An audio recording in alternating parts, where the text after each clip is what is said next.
Are you developing sound business cases? Are you able to evaluate a situation and feel confident about making decisions? If you can answer those fundamental questions in the positive and do that on a regular basis, I think you'll be successful no matter the category.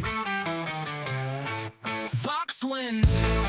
Before shopping for a shiny new CDP, social listening tool, or other Omni tool, you want to make sure you're invested into the organic processes behind those dashboards. So today, I'm delighted to welcome Ryan Davis, who's a Chief Marketing Officer and Head of Digital, who has brought experience from an impressive roster, including Universal Screen Arts, JOANN, Senza, Abercrombie Fitch. Shout out to our fellow alums, Kenneth Cole and Victoria's Secret. Ryan, at the pace that retail evolves, it's tempting to keep pace by buying the latest tool, but I understand you'd prefer not to ignore the operational gaps with a Band-Aid. So how should dashboards be used to diagnose issues and inform the ideas that you're bringing to those stakeholders? Sure. Well, first, I want to start and say thank you. It's great to see you today. So thank you so much for having me. I guess to start, I'm a big believer in the old adage that retail is detail, right? This is clearly evident in areas such as merch planning, finance. I think those groups do a fantastic job of developing dashboards, developing intense reporting, right? And they're doing a great job of sharing that reporting. But I think it's just as important for marketing and e-commerce to do the same. But unfortunately, because I think merch planning and finance, as an example, take up so much time with IT and the reporting teams that sometimes and oftentimes they get overloaded and marketing and e-com teams are often left to themselves to develop that reporting. And that may result in all that reporting and data and information remaining in those silos. And that could prove to be a true disservice to the company. So I think developing a culture of sharing results and reporting is important to improving that cross-functional relationships. It's important in helping with the trust, idea generation, and accountability. And that transparency will absolutely help break down silos and create more of a true partnership across the organizations. Also, back to the generation of new ideas and questions that could come up based on the availability of this diverse kind of thinking from all these different groups. There are times when everyone falls in the trap, and I'm no different, right? Where you have a hard time lifting your head and seeing the forest from the trees. Not sharing that data may allow someone to see something differently that you may have not had. So that's come across in my career, my past experience. I'm definitely not suggesting that we blast every report to every department, not every day. That'll obviously fail just through data overload. So it's important to develop, very proactive communications, very easy to read dashboards with data that's applicable to each department and delivered to them on a regular basis. Your finance partners don't need to see rage click metrics every day, but your IT partners clearly need that information. So if you can develop that data visibility in real time, that is even more important. That's the holy grail, right? That we all are going towards. That can be even more important. Sure. No, you're making a complex world a little bit more streamlined, and maybe the node in between those two you could call sophistication. Right. So then for leaders who have been blessed with, this new budget, maybe that's a little bit less likely these days, but maybe they're coming into a large brand that is ripe for new process innovation. Could you elaborate how you approach that human responsibility that happens behind data monitoring? Sure. I mean, I think every organization is almost always overloaded with too much to do. So I believe that strong prioritization skills is one of the most important skills a leader can bring to the table. And I'll absolutely admit that reporting, dashboards, training people on how to read and process all this data it's not always sexy. It often feels, difficult to prioritize. But that being said, we can't only be hyper-focused on how we're going to comp next week's sales, right? We also need to prioritize developing this reporting muscle, as it'll definitely pay off in the long run. If you can truly integrate this into your culture, which is definitely not easy, then I think people look forward to those dashboards, people look forward to getting that reporting and make it part of their regular routine. So developing the reporting, that proactive communication is the first difficult priority. But I think the second is making sure that people understand the reporting and how to use it. But you have to figure out what they truly need. And this is where that building or strengthening those cross-functional relationships can really kick in. People are clearly interested in what's important to them, right? If you can partner and help determine what data reporting will help them do their job, they're going to be that much more motivated to take time out of their schedule to meet and help you when you need it. It's definitely not rocket science. But this will, require partner sessions to understand what data they need, what they have, what they don't have, and what they need. That'll require time to train cross-functional teams and help them with execution. And this really is where obviously the rubber meets the road. One of the things that I've found that's most effective in my past is just getting groups together on a regular basis and let the team members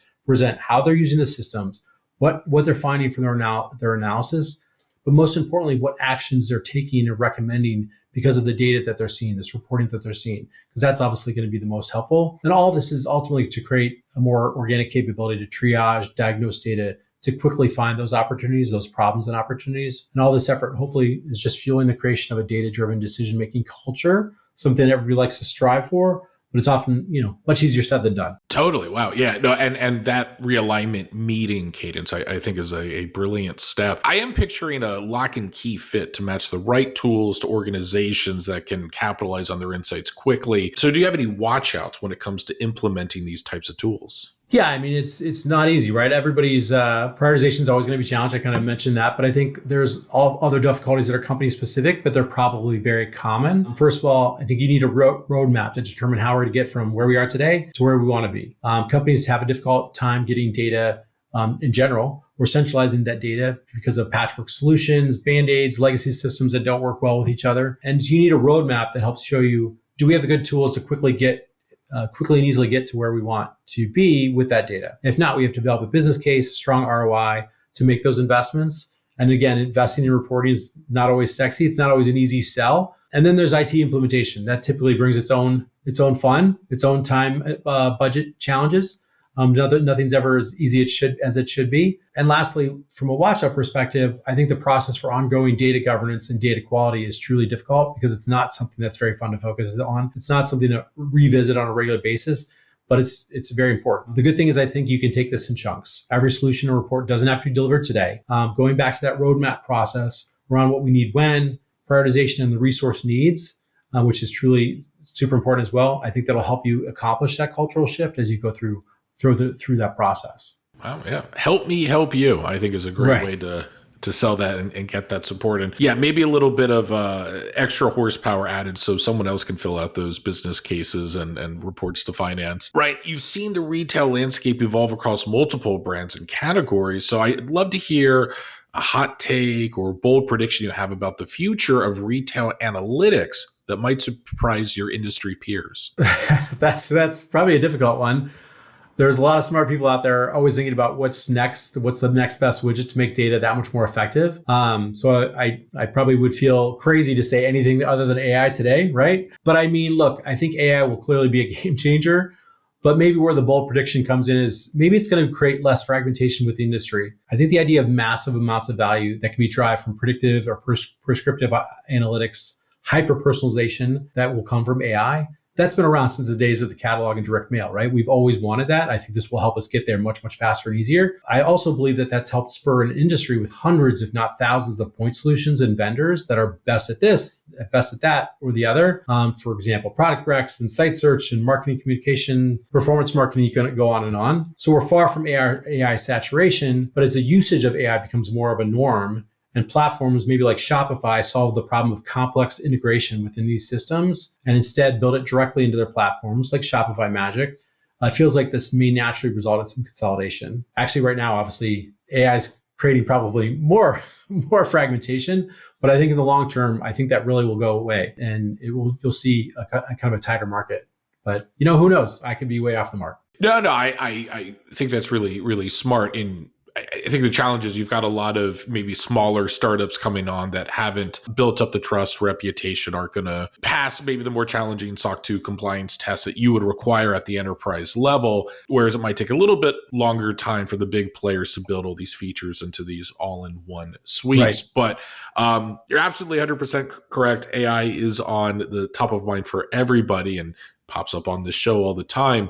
And yet I don't want to over-index in there. What's one underrated factor in retail tech that you think leaders might be overlooking right now and perhaps a little bit too myopic on the big AI issue? Well, I mean, I think everybody's focused on the tech stack, right? And I think it's obvious that building a tech stack, an effective tech stack, it's very complicated. It's very hard, right? Again, you have legacy systems, you have patchwork ideas, you have band-aids, and then you have, the new tech that's going to make this huge change, this new big improvement into your processes, your marketing data or whatnot. So I think the one thing that often gets missed though is kind of the full picture of how complex integrating that new piece of tech is difficult into your stack, right? And there's two aspects to this. I think one's just true IT integration, but I think the second is change management. First, IT is always going to be engaged, obviously, if you're buying a new piece of tech.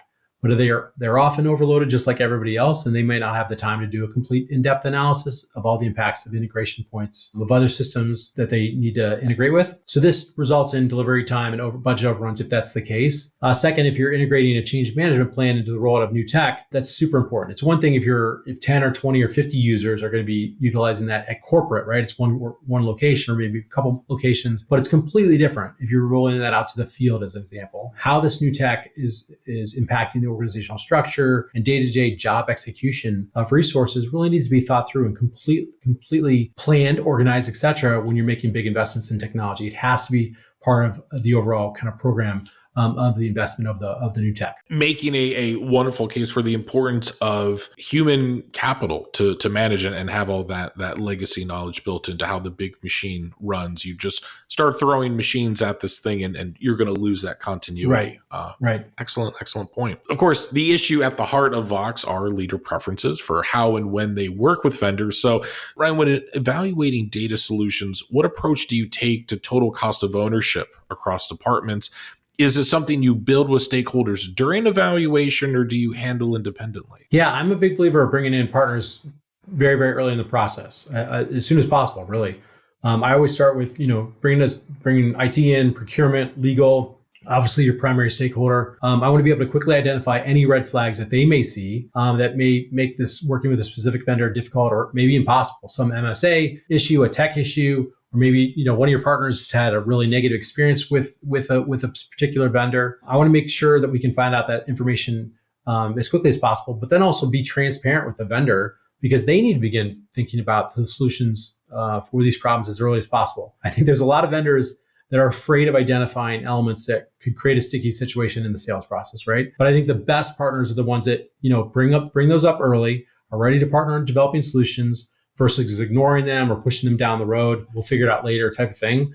I think the proactive vendors that are looking at those solutions and trying to figure out things, those are always going to be the ones that stand out to me. And that results in very early in the process, you're getting a sense of what kind of vendor or partner they're going to be, right? And probably all of us have gotten burned by not asking the right question or not knowing the right question during the sales process, which ends up causing an issue down the road. This is why leaders sometimes are, so hesitant to pull the trigger, or they just take a long time and they lengthen their due diligence process during the vendor selection. But back to kind of the stakeholder partnership, I think the larger group of cross-functional partners are critical to help build momentum, or maybe not. Maybe you can kill it early, but hopefully they're going to be building momentum for the idea. They're going to help build that business case. They're going to have to help determine the total cost of ownership that you mentioned. Again, all of us have probably been burned by underestimating TCO, by not having all the important information. What's happened to me on occasion in the past is you have a platform cost, of course, that you think is, that's got to be the majority of the TCO, right? But actually, then that platform will require higher usage of data from some other platform that you're currently paying a variable cost on, and that variable cost can go sky high when you implement that tech. That's something I've seen in the past, and you can't miss those types of things, and they're small and they could cost a lot. And especially if this is an area where maybe you don't have as much experience, your procurement partners that you bring in, they can be invaluable with helping develop an RFP, getting costing information to help with negotiation, et cetera. And then bringing your primary and secondary stakeholders to the platform early helps get them thinking about org structure.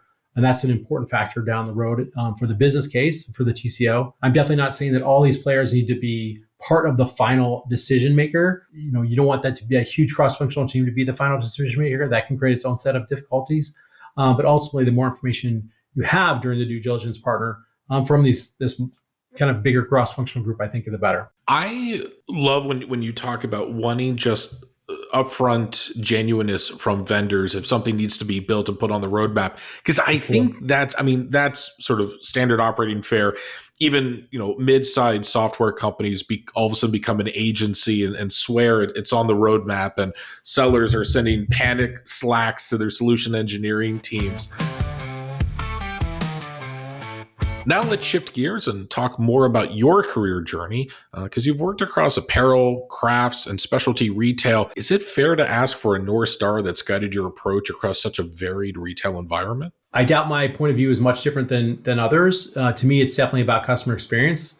I think obviously this cuts through efforts to fulfill your brand promise, developing creative messaging that connects with the customer, and of course, creating the shopping experience itself, and working hard to reduce friction and create that seamless integrated shopping experience across all the channels. There's definitely a big difference in understanding and thinking about how to sell men's blazers and women's intimates, or yarn or sewing machines. But at the end of the day, we can't lose sight of the consumer, which I think actually happens more than we'd like to admit. So if you can consistently keep that focus on the customer, I know it's a little cheesy, but I honestly think that if you can consistently keep that focus on the customer, I think you'll be successful. Great. So it sounds like there are some universal truths, a through line that you found that can translate between these different categories. Yeah. I mean, I was once told early in my career, actually, that skills are like golf clubs in a golf bag. Regardless of the category that you're working in or the situation that you're in, you just need to figure out which one to pull out. And I don't know why that particular metaphor has stuck with me for so long, but I think it's been very applicable to me in my career from when I was consulting, working with lots of different clients versus to, the last 20 years now that I've been working on the brand side with multiple categories. But I think ultimately it's really kind of focusing on the fundamentals. Again, I know sometimes the fundamentals aren't sexy, but they're extremely important. Are you putting yourself in the consumer's shoes? I just mentioned that. Are you leveraging data to help drive the business? We talked about that. Are you being a good cross-functional partner? Talked about that. Are you developing sound business cases? Are you able to evaluate a situation and feel confident about making decisions? If you can answer those fundamental questions in the positive and do that on a regular basis, I think you'll be successful no matter the category. You also have to do a couple other things, right? You have to hire people that are smarter than you. I'm a huge believer in the fact that you want to hire the smartest people. You want to have a huge team of super smart people, and you do not have to be the smartest person in the room. You want to empower them to run with their ideas. I think that's absolutely builds a super strong team. It builds strong relationships, and those relationships will last much, much longer than your tenure at the company. But finally, I think you can't be afraid to make bets. And I think a lot of leaders are often afraid to put themselves out there. You have to be able to be ready to make bets. You have to be able to watch those bets, watch and report and look at the data, et cetera, and be ready to divert if those don't work. But you have to be able to make bets. And I think that sometimes, or a lot of times, leaders are afraid to do that. And it would be my guess that some of those bets have worked off. Maybe some came with a bonus. We'll call them a learning opportunity. Certainly, I've had those in my career.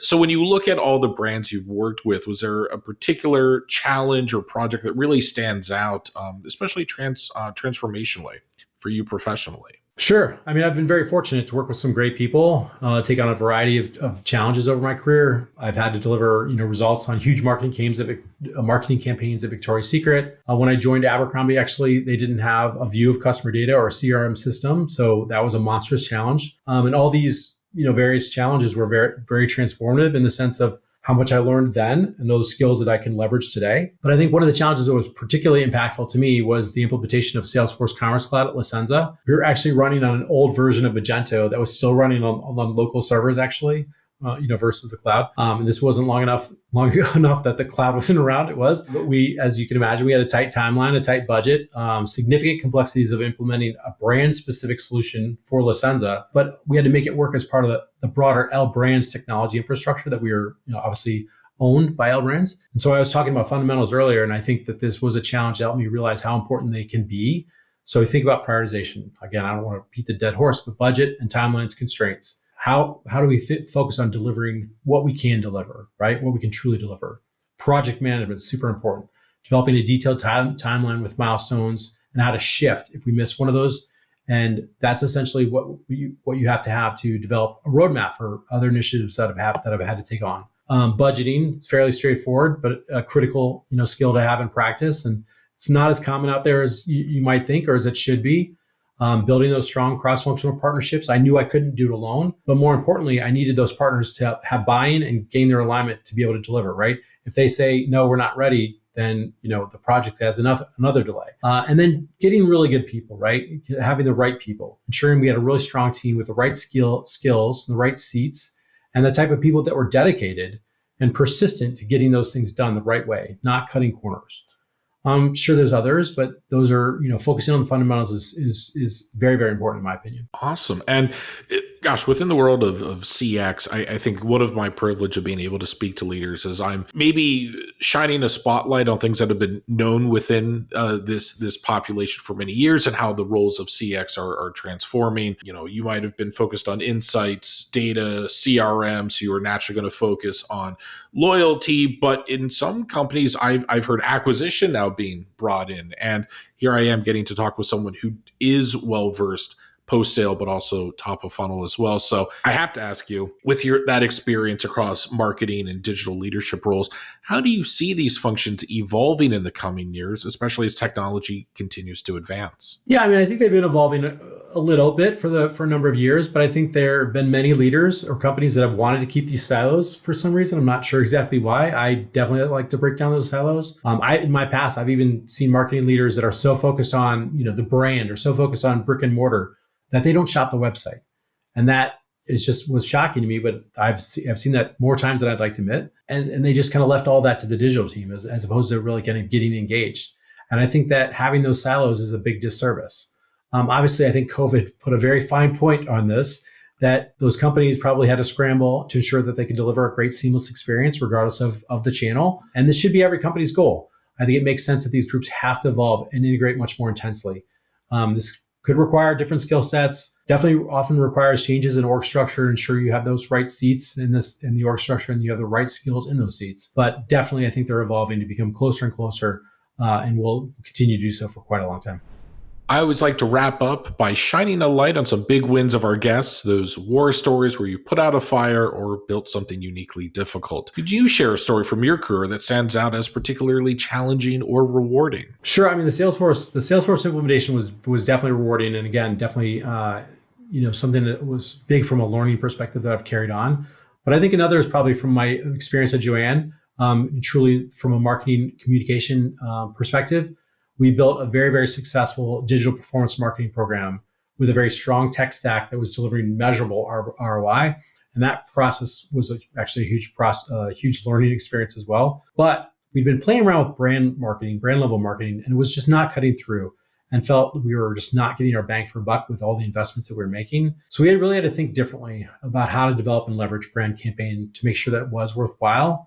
We'd been playing around with linear TV, podcasts, various consumer targeting, but we weren't making a big enough impact on awareness specifically and behavior change specifically. So with this campaign, we developed a strong brand messaging, very, very different, fantastic creative. We had a great team and agency, internal and external.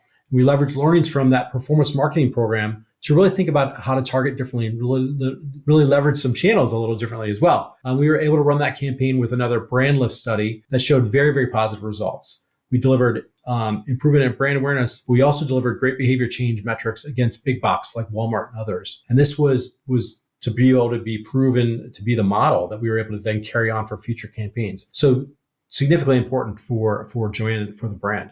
And something that was significant for my, again, skill building and learning. Totally. No, it really sounds like a truly bespoke approach, understanding those underdeveloped channels and being able to bring something and then to even, beat out big box alternatives. I've spoken with people who have pointed out that, the benefit of Amazon is in their operations, but if everything gets treated the exactly same way and on the same supply chain that they have, there might be some aspects of a particular brand's journey and how you tell a story or even how you deliver a good that might not be exactly the right fit for them. So that sounds incredibly complex. Absolutely. Lastly, there are some senior managers out here watching who will become the next cohort of retail leaders. So what career advice do you have for them? There's probably a lot of different perspectives on that. But in my opinion, people really should look for opportunities to build skills across multiple areas and take on challenges out of your comfort zone. I think strong leaders are often those ones that have had various challenges and roles. But today I'm seeing a number of analysts and managers that really want to build very deep skills in one area. And there are definitely successful people out there that have proven that model. But my experience, to be honest, is probably that's the exception. Not only could that potentially pigeonhole you, make your career growth potentially more problematic, but the lack of differentiated experiences could also make it difficult to be a good cross-functional partner in those meetings that, you have to talk about kind of a broad spectrum of kind of problems or opportunities, how you think about really developing a vision for specific business opportunities or for your specific area that you're trying to lead. or even having the ability to just develop a roadmap for your organization to determine, again, where we need to go and how we're going to get there. I believe that my background in IT consulting, finance, brand performance marketing, et cetera, CRM, loyalty, that's allowed me to sit in meetings of kind of various types of discussions and be effective at adding value. So that's why, to me, getting a good broad spectrum of skills is the best way to pay off in the long term. And I can hear the generalists out there in lots of applause. I'm one of them, right? Mental health, tech, and now two sides of the market. So agree 100%. He doesn't appreciate the niche. Well, I don't either. Perfect. Awesome, Ryan. That's all the time we have. Thank you for joining us. We'll be back next week as we uncover more of the evolving retail landscape and understand the consensus voice of its leaders because